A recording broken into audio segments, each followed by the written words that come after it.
Hello student, welcome to prime academy. पिछली video में हमने आर्यभट्ट की बायोग्राफी और उनके इंडियन सोसाइटी कंट्रीब्यूशन के बारे में पढ़ा था। इस वीडियो में हम लोग कवर करने वाले हैं वराहमिहिर की बायोग्राफी और उनका कंट्रीब्यूशन के बारे में। आर्यभट्ट की तरह ही वराहमिहिर भी एक एस्ट्रोनॉमर, मैथमेटिशियन, एस्ट्रोलॉजी के एक बहुत ही जानकार व्यक्ति थे। ये चंद्रगुप्त विक्रमादित्य के नौ रत्न गणितज्ञ एवं ज्योतिषी थे। नवरत्न आपने अकबर के नवरत्न सुने होंगे, लेकिन अकबर के अलावा भी ऐसे 3 राजा रहे जिन्होंने नवरत्न रखे। तो सबसे पहले हम जानते हैं इनका नाम वराहमिहिर कैसे पड़ा। एक्चुअल में इनका नाम मिहिर हुआ करता था, वरा इनको उपाधि मिली। तो चलिए उस स्टोरी के बारे में जानते हैं। ये देखिए नवरत्न है किसके, विक्रमादित्य के नवरत्न है। इसमें वेताल भट्ट है। वेताल भट्ट आपने देखा होगा, एक सीरियल आता था वेताल भट्ट, एक भूत की तरह रहा करता था। इसमें धन्वंतरी हैं, वराहमिहिर हैं, कालिदास हैं। ये सब इतने अलग अलग टाइप के व्यक्ति थे जो कि महान अपने अपने क्षेत्र में विशेषता रखते थे। कालिदास हो गए, बहुत ही बड़े कवि हुए। इस प्रकार जो राजा विक्रमादित्य थे उन्होंने अपने दरबार में नवरत्न रखे। उनमें से एक कौन थे? वराहमिहिर थे। हम लोग उनके बारे में जानने वाले हैं। तो सबसे पहले हम लोग जानते हैं कि जो वराहमिहिर थे उन्हें वराह की उपाधि कैसे मिली। तो जब चंद्रगुप्त विक्रमादित्य थे, उनको पता चला कि वराहमिहिर कोई व्यक्ति है और बहुत ही अच्छी जो भविष्य के बारे में उनको बताते हैं, तो उन्होंने अपने दरबार में किसको बुलाया? मिहिर को बुलाया। देखो कैसे है। King Vikramaditya was aghast the royal astrologer Mihir prediction. उसके बारे में उन्होंने सुना, ठीक है। When Vikramaditya ask Mihir to predict his future. जब उस विक्रमादित्य ने मिहिर को कहा कि मेरे फ्यूचर के बारे में बताना, तो उसने बोला there was pin drop silence as well, were shocked beyond words at the royal astrologer prediction. जैसे ही वराहमिहिर ने प्रिडिक्शन किया तो पिन ड्रॉप साइलेंस हो गया। ऐसा क्या प्रिडिक्शन कर दिया, चलिए देखते हैं। Breaking the silence and with full of grief himself the astrologer confirm the prediction. The position of the planet predict the death of prince at the age of 18। मतलब जो विक्रमादित्य का बेटा था वो 18 वर्ष की आयु तक उसका मृत्यु हो जाएगा। जैसे ही रानी ने सुना, उसने कहा इसको भगा दो, एक कुछ भी बकवास करे जा रहा है। लेकिन जो राजा था उसको अपने जो वराहमिहिर के उसके एस्ट्रोलॉजी में पूरा विश्वास था। तो उसने कहा thought the king had full faith in his astrologer Mihir, he took every precaution to protect and save his son. अब उसको पता चल गया कि उसका जो बेटा है 18 वर्ष की आयु में उसकी मृत्यु होने वाली है। उसने पूरा प्रोटेक्शन करके रखा उसके राजा अपने बेटे को, लेकिन बचा नहीं सका। देखते हैं उसकी मृत्यु कैसे हो गई।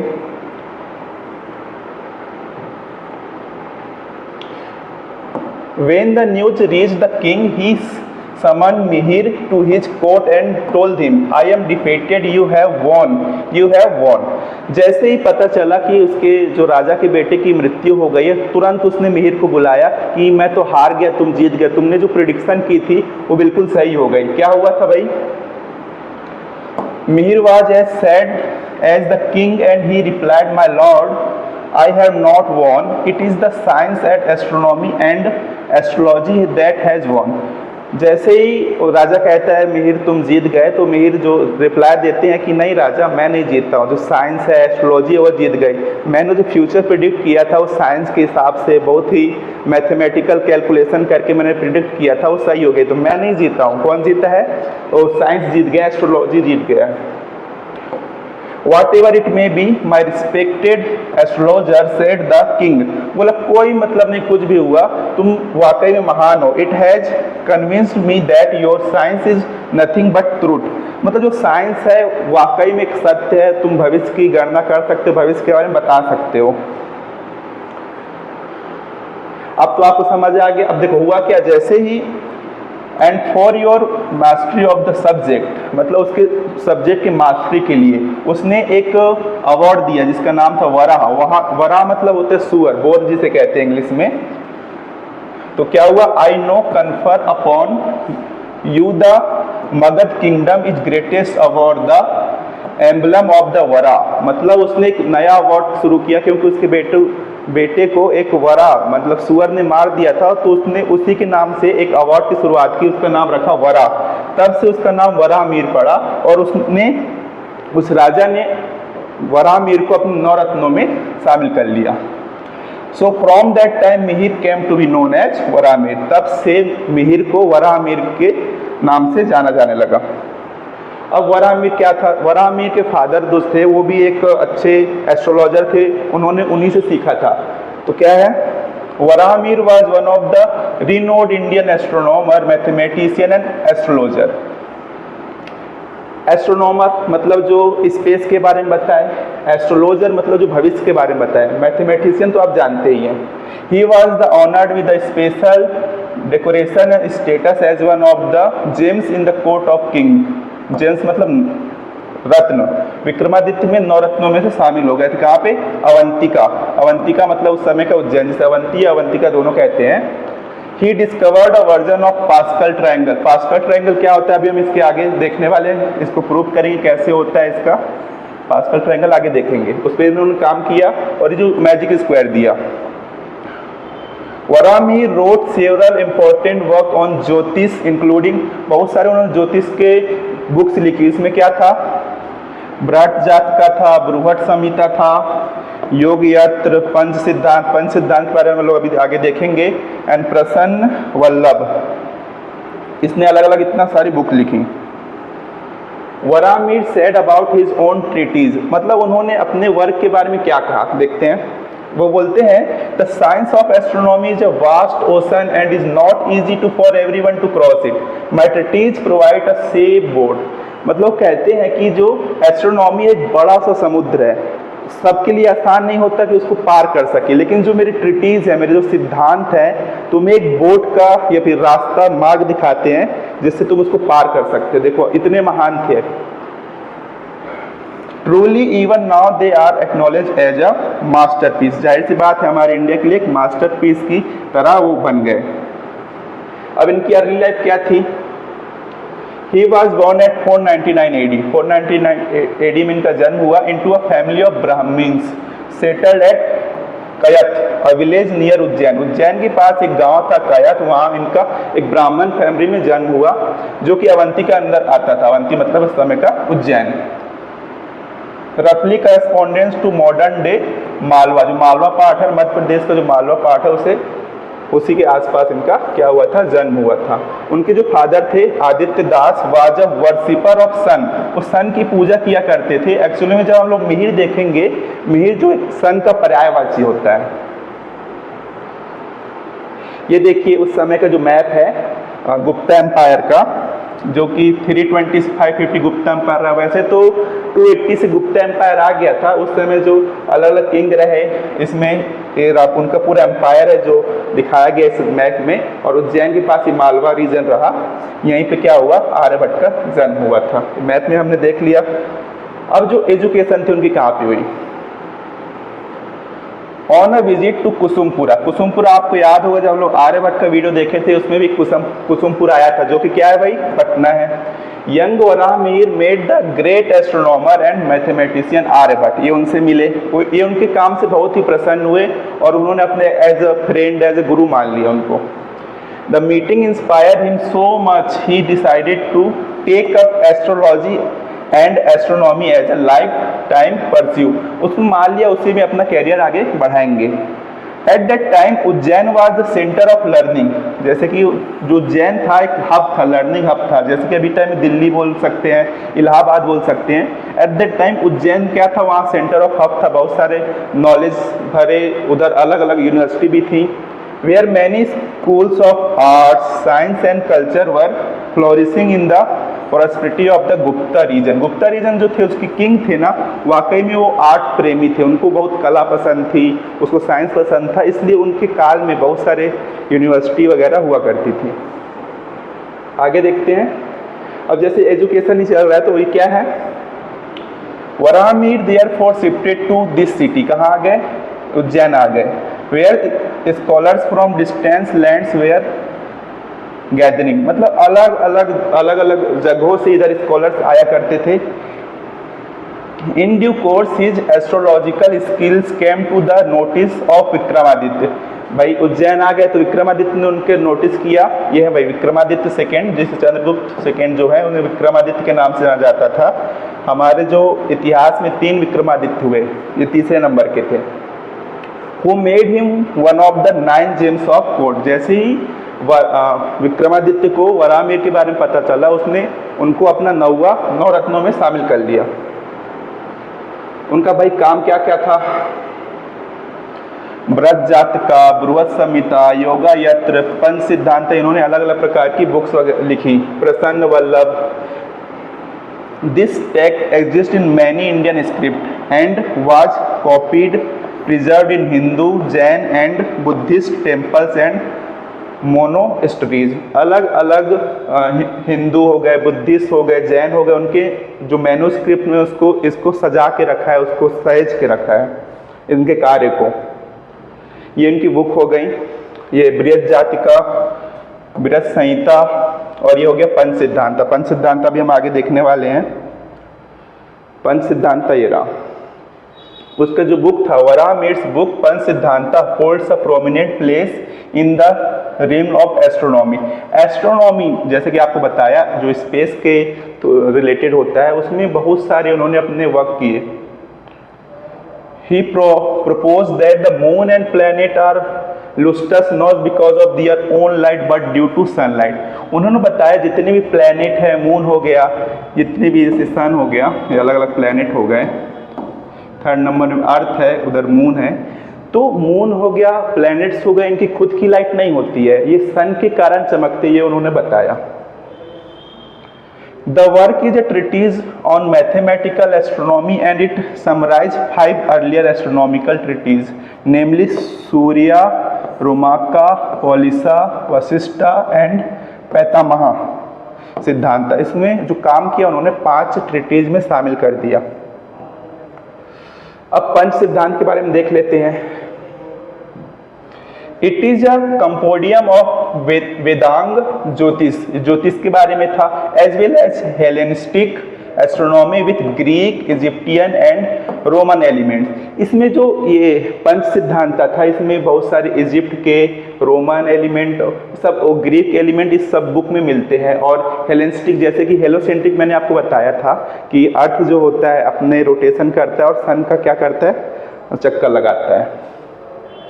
Varahamihira was the first one to mention that the Arayan Masa or the shifting of the equinox is 50.32 arc second per year. उन्हें जो इक्विनॉक्स का शिफ्टिंग बताया, अभी तो अगर मॉडर्न देखेंगे तो 45 पॉइंट कुछ होता है, तो भी लगभग एग्जैक्ट उन्होंने बता दिया था। पंच सिद्धांत ये रहा, इसमें 5 सिद्धांत है। पहला कौन सा सिद्धांत है? सूर्य सिद्धांत। द सिद्धांत ऑफ द सन, सन के बारे में इसमें है, thought to be compose by Lata Deva. इस जो सूर्य सिद्धांत किसने कंपोज किया था? लता देवा। लेकिन बहुत सारे हम लोग देखते हैं कि actually compose by Mayasura, also known as Mamuni Mayan as state in text itself. Text में बताया गया है कि मयासुर इसने जो इंद्रदेव के नॉन हुआ करते थे उसने कंपोस्ट किया इसको, और जो अभी के पीरियड में उसको किसने किया है? लता देव ने किया है। ये पहला सिद्धांत हो गया। दूसरा सिद्धांत है वशिष्ठ सिद्धांत। इसमें क्या होता था? सो called from one of the stars of the great bear compose by Vishnu Chandra. जो वशिष्ठ सिद्धांत है उसको किसने कंपोज किया? विष्णु चंद्र ने कंपोज किया। अगला सिद्धांत है पॉलिसा सिद्धांत। इसको पॉलिसा भी कहते थे। Greek from the city of Saintra which is supposed to be Alexandria compose by Paulisa. मतलब जो सिटी होगी कौन सी होगी? अलेक्जेंड्रिया होगी, जो सेंट्रा सिटी है। अगला सिद्धांत है रोमाका सिद्धांत। सो कॉल्ड फ्रॉम रम, इसे रम से निकला, दैट इज उसका मतलब होता है सब्जेक्ट ऑफ रोमन एम्पायर। इसमें रोमन एम्पायर के बारे में बताया गया। इसको किसने कंपोज किया था? श्री सेना ने। अगला है पैतामह सिद्धांत। आगे देखते हैं ये क्या है। अब रोमाका सिद्धांत के बारे में थोड़ा देख लेते हैं, जो रोम से रिलेटेड है उसके बारे में। वराहमिहिर समराइज्ड ये है Varahamihira summarize was the Romaka Siddhanta which was based on the epicycle theory of the motion of the sun. Sun के मोशन के बारे में रोमाका सिद्धांत में लिखा हुआ है। And the moon given by the Greeks first century AD में ग्रीक्स के द्वारा दिया गया था। इसमें सन और मून के मोशन के बारे में बताया गया। किसमें बताया गया है? रोमाका सिद्धांत में। आगे क्या है इसमें? The Romaka Siddhanta was based on the tropical year of Hipparchus and on the Metonic cycle of 19 year. जो मेटोमिक साइकिल होती है 19 ईयर्स की होती है, उसके बारे में इसमें बताया गया है। और है इसमें other works which Varahamihira summarize are also based on the Greek epicycle theory of motions of the heavenly body. जो हेवनली बॉडी क्या होती है? जितने सारी अपना सोलर सिस्टम हो गया, इसमें जो प्लैनेट्स होते हैं उन्हें तो हेवनली बॉडी कहते हैं। इनके मोशन के बारे में बताया इन्होंने इसमें। ही रिवाइज दैट द कैलेंडर जो उस टाइम अभी कौन सा कैलेंडर चलता है हमारा? ग्रेगोरियन कैलेंडर चलता है, जिसमें 12 मंथ होते हैं। जनवरी से स्टार्ट होता है, दिसंबर में खत्म होता है। इन्होंने उस कैलेंडर को रिवाइज कराया। He revise the calendar by updating these earlier works to take into account precession since they were written. उसको जब उसको लिखा गया था उन्होंने इसको थोड़ा अपडेट करा, अपने हिसाब से कुछ चीजें रखी इसमें। हमेशा याद रखना, अभी हम लोग जो कैलेंडर पढ़ते हैं वो कौन सा कैलेंडर है? ग्रेगोरियन कैलेंडर है। आगे है द पंच सिद्धांत, स्पेलिंग गलत हो गई है। द पंच सिद्धांत also contains many examples of the use of place value number system. जैसे कि आर्यभट्ट में हमने देखा था, उन्होंने प्लेस वैल्यू सिस्टम और जीरो के बारे में बताया था। तो वराहमिहिर में भी पंच सिद्धांत जो था उसमें भी प्लेस वैल्यू सिस्टम के बारे में बताया गया है। आगे है जो बृहद संहिता, उसके बारे में देख लेते हैं। इन द बृहद संहिता एंड बृहद जातक, दो जो बुक्स हैं मैंने आपको फोटो दिखाए थे, ये रही बृहद जातकम और बृहद संहिता। इसमें क्या है? His discoveries in the domains of the geography. इन्होंने ज्योग्राफी में भी बहुत सारा काम किया। कौन सा नेशन कहाँ पड़ता है, कौन सा कंट्री कहाँ पे है, कौन सा स्पेसिफिक एरिया कहाँ पे है, इस सब के बारे में उन्होंने विस्तार पूर्वक इसमें बताया। बृहद संहिता और बृहद जातकम बताया। Concentration science, botany and animal science, मतलब ज्योग्राफी से लेके mathematics, astronomy, astrology, science, botany, हर चीज़ के बारे में उन्होंने लिख दिया था। एनिमल साइंस के बारे में बताया था। और पौधों के बारे में, बॉटनी मतलब पौधों का अध्ययन हो गया, पौधों में किस प्रकार की बीमारियां पाई जाती है, हर एक चीज़ उन्होंने एकदम विस्तार पूर्वक इसमें बताया था। In his treatise on botanical science, ये वाला इसकी बात हो रही है। In his treatise on botanical science Varahamihira present cures for various diseases affecting plants and trees. Plants में अलग अलग प्रकार की बीमारियां पाई जाती हैं, उसके बारे में उन्होंने बताया। जो बृहद संहिता है, it covers wide ranging subject of human interest including astronomy, planetary movements, eclipse, rainfall. Planetary movement में आपको बता चुका हूँ, एक्लिप्स पिछले वीडियो में बताया था। बादल के बारे में, architecture, growth of crops, manufacture of perfume, matrimony and domestic relation. Matrimony मतलब जो विवाह से संबंधित, कब विवाह करना चाहिए, वही जैसे पंडित ज्योतिषी विद्या होती है ना, वही मैट्रिमोनी, उसके बारे में बताया। डोमेस्टिक रिलेशन, पारिवारिक रिलेशन कैसे होने चाहिए, उन सब के बारे में उसने बताया। किसमें? बृहद संहिता में। इसमें 106 चैप्टर है बृहद संहिता में, और and is known as the great compilation, जिसमें 106 चैप्टर, बहुत ही ग्रेट कंपाइलेशन है ये। अब एस्ट्रोनॉमी तो हो गया, एस्ट्रोलॉजी में देखते हैं इन्होंने क्या क्या किया। Being an astrologer, he wrote on all the three main branches ज्योतिष एस्ट्रोलॉजी। तीनों ब्रांच जो ज्योतिष एस्ट्रोलॉजी की तीन ब्रांच होती है, उन्होंने तीनों में लिखा। It covers बृहद जातका, अभी देखा हमने, which is considered as one of the 5 main treatises on Hindu astrology on horoscopy। जो हिंदू एस्ट्रोलॉजी के जो 5 वो होते हैं, ट्रीटीज होते हैं, उसके बारे में उसको कवर किया। लघु जातका, समाज संहिता, बृहत, योग यात्रा, टिक्कारी यात्रा, लघु विवाह जैसे वही सब, मतलब विवाह कब होगा वो सब, डेट बताना, वो सब चीज़ें हैं। पटाई, डाइवार्जना, वल्लभ, ये सब के बारे में इन्होंने किसने बताया, एस्ट्रोलॉजी जितनी भी इन्होंने कंपाइल किया उसके बारे में बताया। उसके जो सन थे, देखो भाई पिता भी जी थे उनसे सीखा। वराहमिहिर का जो सन था उसका नाम था Prithu Yasas, also contributed in the Hindu astrology his book Horasara. इनकी जो बुक थी पृथु यासास की, उसका नाम था होरासरा, इज फेमस बुक ऑन हॉरोस्कोपी, वही भविष्य के बारे में है ये भी। आगे है इन्होंने मैथमेटिशियन वर्क भी किया, मैथमेटिक्स में भी वर्क किया, उसको भी देख लेते हैं। Varahamihira's mathematical work included the discovery of trigonometry formula, बहुत सारे ट्रिग्नोमेट्री फार्मूला भी हम अभी कुछ फार्मूले आगे देखने वाले, जब पास्कल ट्रायंगल देखेंगे। He improve the accuracy of sine table, किसने दिया साइन टेबल, आर्यभट्ट ने दिया, और इन्होंने वराहमिहिर ने उसकी एक्यूरेसी को बढ़ाया, ये लिखा हुआ है sine table of Aryabhata. He defined the algebraic properties of zero as well as the negative numbers। अब जीरो की क्या क्या प्रॉपर्टी होगी, जैसे किसी भी नंबर से मल्टीप्लाई करेंगे तो जीरो हो जाएगा, किसी भी नंबर की पावर जीरो होगी तो वन हो जाएगा, ऐसे अलग अलग प्रॉपर्टीज उन्होंने बताया। किसी नंबर का जीरो प्लस करेंगे तो सेम नंबर आ जाएगा, माइनस करेंगे तो ऐसा सब अलग अलग टाइप के रूल्स उन्होंने बताए। Furthermore, he was among the first mathematicians to discover a version of what is now known as the Pascal's triangle। देखो पास्कल ट्रायंगल तो अभी दिया, लेकिन उन्होंने मतलब पास्कल के नाम में जो पास्कल ट्रायंगल पढ़ा ना, लेकिन उन्होंने पहले से पास्कल ट्रायंगल दे चुका था। He used it to calculate the binomial coefficient, binomial coefficient को कैलकुलेट करते थे। अभी आगे देखने वाले पास्कल ट्रायंगल, ये रहा पास्कल ट्रायंगल, देखते हैं इसके बारे में कैसा क्या है, इसको कैसे बनाए थोड़ा समझ लेते हैं। आप क्या करिए, वन लिखिए, इधर आप वन ले लीजिए और बाजू में जीरो कर दीजिए, पहली लाइन हुई, हो गई।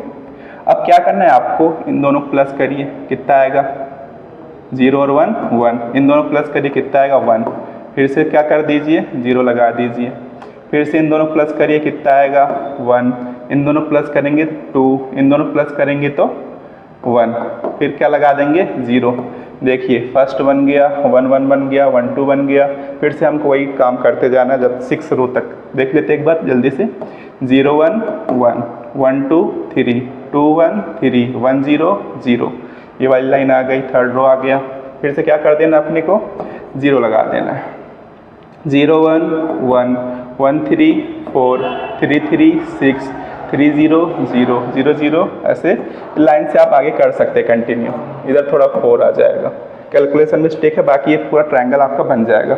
थोड़ा और आगे समझ लेते हैं, जैसे कि ये, हाँ, जैसे कि हम लोग फॉर्मूला लिखते हैं, x प्लस वाई की पावर 0 क्या हो जाएगा भाई, किसी की पावर 0 क्या होती है, 1 होती है।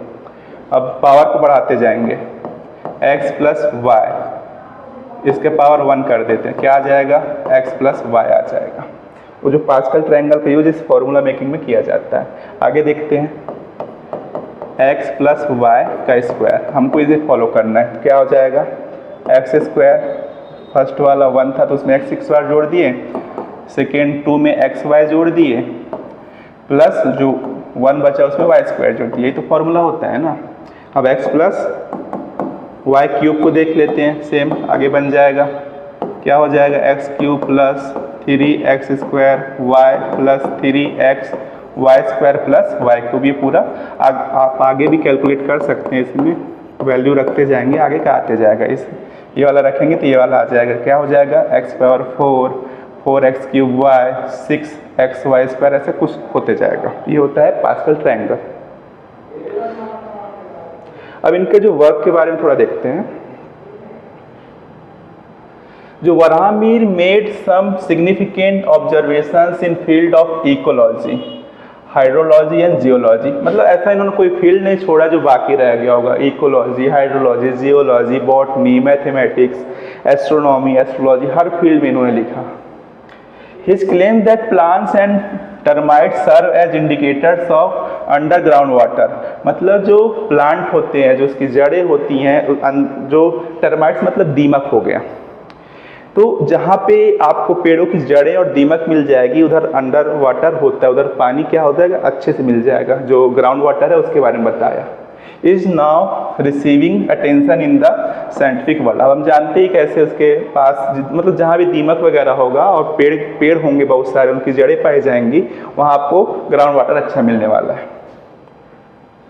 He was also a prolific writer as his mastery of Sanskrit grammar and poetry matter enabled him to express himself a unique style। मतलब ये ग्रामर में ना बहुत अच्छे थे, मतलब ऐसा कोई सब्जेक्ट नहीं रहा जिसमें अच्छे ना हो। तो इनकी जो राइटिंग हुआ करती थी बहुत ही सरल, समझने के लिए बहुत इजी हुआ करती थी, इसलिए लोगों ने इनसे बहुत कुछ सीखा। इनको जो वर्क्स हैं, अगर अभी तो क्या है बहुत सारे लॉस्ट हो चुके हैं, अगर इनका पूरा वर्क होता वाकई में ये बहुत ही महान साइंटिस्ट थे, इन्होंने इतना अच्छा कार्य किया।